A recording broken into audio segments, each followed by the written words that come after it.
Media sosial tengah dihebohkan oleh aksi kontroversial Steven Wongso yang secara blak-blakan menghina semua orang gendut dengan menyamakan mereka dengan binatang. Steven menyebut bahwa orang dengan berat badan berlebih memiliki derajat lebih rendah daripada anjing karena perilaku makan mereka yang tidak terkendali.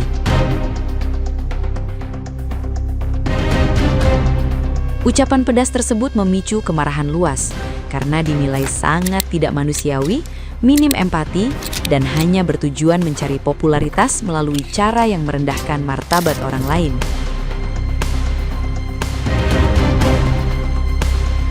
Aktor Eri Makmur yang pernah berjuang melawan obesitas merasa sangat geram dan langsung melayangkan tantangan untuk bertemu secara langsung guna melakukan tabayun. Eri menilai bahwa konten tersebut sama sekali tidak mengandung unsur motivasi, melainkan hanya sebuah hinaan kejam tanpa nurani demi menaikkan jumlah penonton.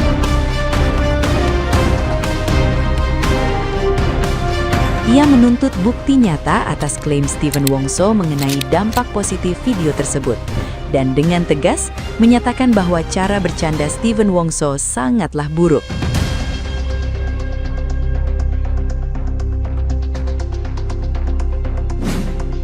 Steven Wongso, ayo kita ketemu. Kita lihat video pertama dia. Bagiku semua orang gendut tuh anjing. Amin. Emang bedanya kalian sama anjing apa? Makanan depan kalian semua dihabisin kok. Bahkan kalian nih orang gendut ini lebih rendah daripada anjing loh. Kalian nih orang gendut ini lebih rendah daripada anjing loh. Kalian nih orang gendut ini lebih rendah daripada anjing loh. Dia bilang semua orang gendut, tidak ada kecuali. Bahkan dia bilang lebih rendah daripada anjing. Faktor orang gendut itu banyak banget. Gue bukan dokter, gue nggak mau bahas hal detail di sana. Tapi kita lihat video dia yang kedua. Nah bener kan, orang gendut itu kayak anjing. Membawa wujud asli anjing dan menyamadengankan orang gendut dengan anjing. Gak punya nurani sih. Dan kita lihat video dia yang ketiga. Iya, sekarang aku lagi gendut. Dan aku orangnya fair. Sekarang aku kayak anjing. Makanya aku sekarang lagi diet. Paham, gue paham. Intinya dia itu mau ngomong di video yang ketiga doang. Dia mau ngomong kalau dirinya lagi gendut dan dia merasa dirinya seperti anjing. Dia mencari crowd keramaian biar view dia naik dengan nyenggol orang. Ya masih banyak cara lain sih. Kalau dibilang lo mau memotivasi orang-orang gendut untuk berubah, lo udah bikin konten apa? Lo udah bikin konten apa agar orang-orang gendut ini termotivasi dan lo ngasih tahu caranya supaya keluar dari obesitas seperti apa? Apakah dengan konten-konten lo seperti ini orang-orang gendut termotivasi? Ayo keluarin datanya, keluarin faktanya, berapa banyak yang termotivasi. Gue bisa nunjukin itu. Yuk ketemuan yuk, dibales DM gue, dibales komen-komen gue. Dan kalau lu bilang ini cuma sekedar bercanda, bercanda lu jelek. Selekap. Nah, gimana nih menurut netizen yang terhormat? Silakan berkomentar ya.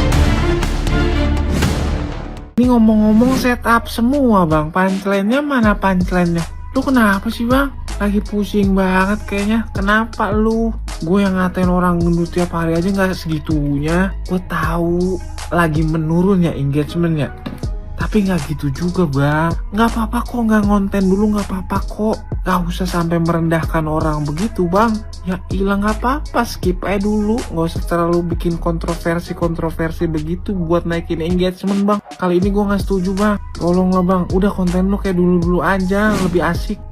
Followersnya udah juta-jutaan, bebas yang ngatain orang, astaga.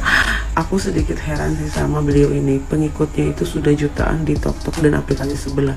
Itu gede banget. Tapi kenapa dia masih bisa ngatain orang gemuk? Mirip masih banyak cara untuk naikin engagementnya kalau memang mau dinaikin lagi. Sudah punya pengikut jutaan kayak gitu. Kenapa sih masih dinormalisasikan ngatain orang, apalagi nyentuh yang namanya fisik? Orang gemuk itu bukan berarti kadang-kadang mereka itu karena ada penyakit, yang satu. Yang kedua, bukan berarti makan banyak itu bikin gemuk. Ada orang gemuk itu bukan karena dari makan atau terlalu rakus atau terlalu serakah. Jadi stop untuk ngatain orang gemuk. Mirip Karena orang gemuk itu belum tentu dari makannya yang nggak dikontrol atau dijaga. Banyak faktor ya. Sayang banget ya akun yang followersnya sebanyak itu digunakan untuk menjatuhkan kita para orang gemuk ini. Ada yang mau kok minta gemuk, semuanya minta badannya kecil atau sesuai aja sama ukuran yang seharusnya. Nggak ada yang mau gemuk, apalagi obesitas itu nggak ada yang mau.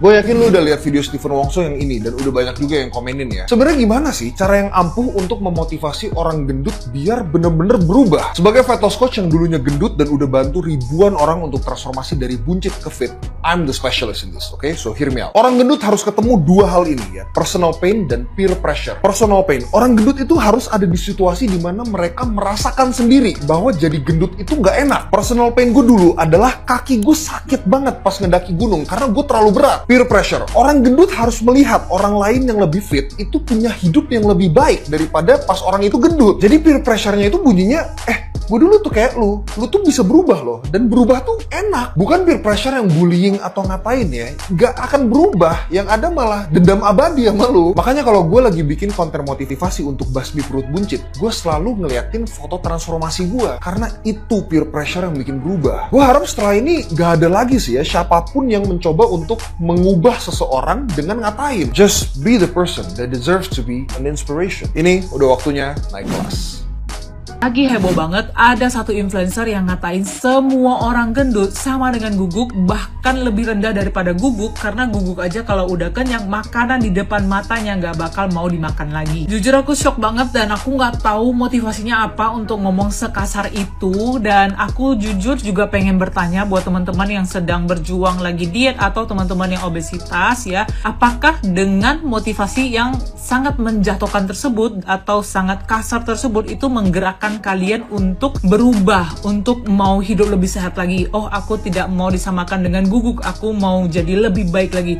Apakah itu masih relevan? Mungkin sebagian orang bisa tergerak hatinya ya, nggak mau lagi disamakan dengan kata-kata kasar tersebut. Tapi aku percaya banyak yang mungkin sakit hati juga dan merasa tidak dihargai effortnya. Karena aku juga udah pernah menjalani berbagai macam diet, aku tahu bagaimana struggle-nya untuk mencapai keberhasilan itu gitu ya. Banyak rintangan yang kita lewatin, tapi mungkin ketika kita mendengar kata-kata yang terlalu kasar tersebut, kita jadi merasa oh sia-sia banget gitu ya, rasanya perjuangan tidak dihargai sama sekali oleh orang, dan orang-orang itu ya cuma mau ngejudge dari luar doang gitu. Kelihatannya kita belum berubah, padahal sebenarnya kan kita yang ngerasain ya kalau kita lagi ngejalanin diet, kita sudah merasa lebih baik, misalkan kayak lu tuh sudah nggak sakit lagi, atau kita sudah lebih segar, kita udah turun 1-2 kilogram dibandingkan sebelumnya gitu. Jadi intinya semua perjalanan ini kita yang bisa rasakan. Aku berharap teman-teman jangan sampai ke trigger ya untuk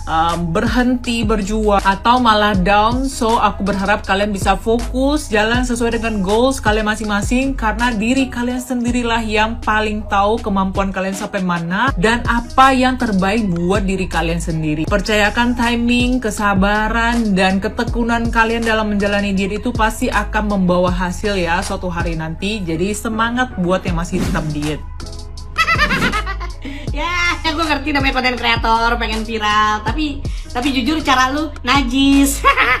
Kalau gue jujur gak tersinggung ya. Gue tadinya gendut banget, terus sekarang gue udah progres turun 15 kilo dan gue bangga banget. Siapa nih orang namanya? Siapa? Wongso. Lah, Wongso yang gue kenal temennya kakek gue berkualitas, William Wongso. Yang ini kenapa kualitasnya rendah banget? Siapapun itu orang lah, dia menyamakan orang gendut sama dengan anjing, bahkan lebih rendah daripada anjing karena katanya oh ya semua makanan dihabisin. Lu tahu nggak? Ada orang-orang yang mengalami obesitas atau susah buat nurunin berat badan karena kondisi medis. Dia makannya udah sedikit, dia sudah olahraga tapi nggak kurus-kurus. Ada yang karena hormon, ada yang karena tiroid. Tahu nggak? Oh nggak tahu ya. Nggak tahu ya. Nggak tahu. Aku kira semua orang gendut karena rakus makan.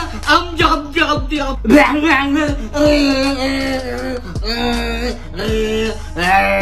kira semua orang gendut kayak aku dulu, rakus semua makanan aku. Jadi aku nggak tahu. Tuhan kan menciptakan otak untuk berpikir dan mencari tahu ya. Hanya cari tahu dulu sebelum asal gonggong. Nah, lu tahu nggak? Enggak kan? Itu karena otak lu lebih kecil daripada anjing. Di video lu bilang bahwa Tuhan menciptakan otak untuk berpikir. Iya, tapi kayaknya lu keskip. Makanya lu kayaknya nggak tahu. Nah, kelihatan kan orang itu nggak punya otak.